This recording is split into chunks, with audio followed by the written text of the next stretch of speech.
একটি শিক্ষণীয় সুন্দর গল্প। এক নদীর পাড়ে ছিল একটা পুরনো সেতু। সেতুটি দিয়ে গ্রামের মানুষ প্রতিদিন যাতায়াত করত।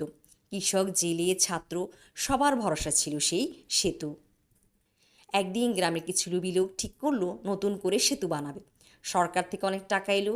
কাগজে লেখা হলো শক্ত লোহা, ভালো কাঠ, মজবুত পাথর ব্যবহার হবে। কিন্তু বাস্তবে তারা অর্ধেক টাকা নিজেরা ভাগ করে নিল। ভালো জিনিসের বদলে সস্তা জিনিস ব্যবহার করলো।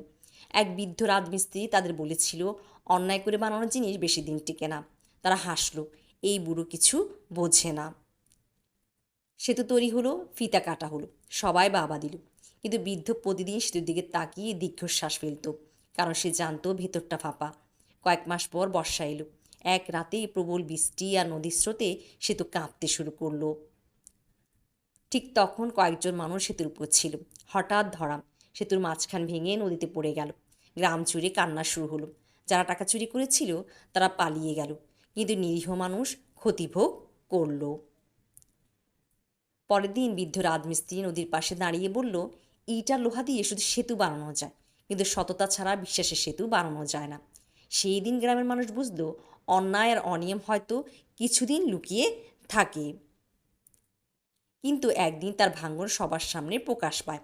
দুর্নীতি ও অনিয়মের লাভ সাময়িক, কিন্তু তার ক্ষতি অনেক মানুষের জীবনে আঘাত হানে। সততা ছাড়া কোনো কাজ সত্যিকারের মজবুত হয় না। গল্পটি ভালো লাগলে একটা লাইক দিবেন, শেয়ার করবেন, আর এমন শিক্ষণীয় সুন্দর গল্পগুলো শুনতে চ্যানেলটি সাবস্ক্রাইব করে পাশে থাকবেন।